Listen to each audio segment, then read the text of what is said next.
Today, we will learn how to set up Enterprise Java Beans Certification Authority. It will be covered in two parts.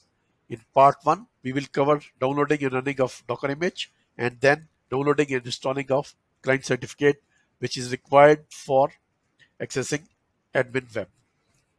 As far as Certification Authority is concerned, it is responsible for issuing and managing digital certificates.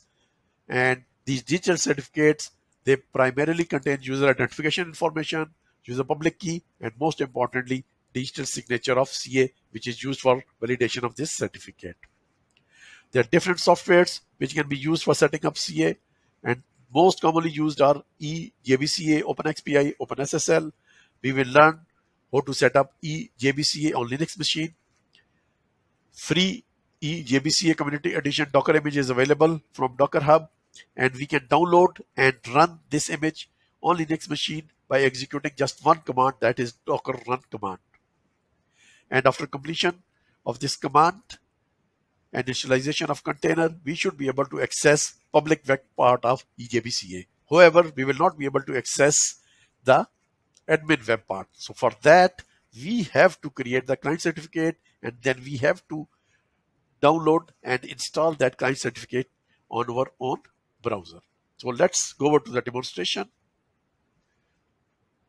So what I have done, I have already executed the docker run command, and I am using the port numbers 90, 9090 and 443, and I'm using the host name localhost, and this is the name of the image.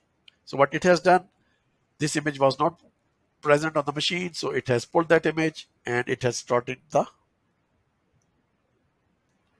basically installation process. So container is up and running. I should be able to access the public side of this page. So I will try again, and this time I am able to access public part, but still I should not be able to access the administration part. In order to access the administration part, what I have to do, I have to go to the create key store enrollment. I will use the name superadmin, which is actually provided during the installation, and I have to use the password which is again given to us. So quickly I will create the client certificate. It's end user. I want to use RSA, and I will enroll it. So it will generate a client certificate for me. However, I need to add this client certificate on my web browser. So I will go to the settings. I will go to the privacy, and let's quickly do it. So I need to add it to my certificates. That is super admin.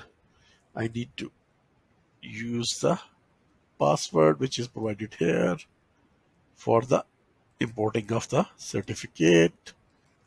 Okay, let's go back. Use this password, and okay, it has been added. No certificate is there.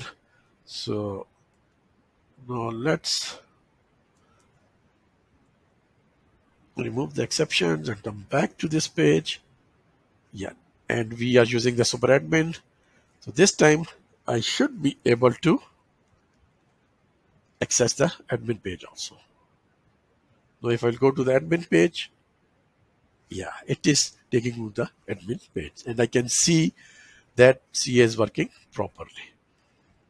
And if I want to go to the basic public web page, so I am here, but till the time I have not installed the certificate, client certificate, I will not be able to access the admin page. So I hope this is clear to everyone. In part 2, we will see how we will be able to create client certificate, server certificate,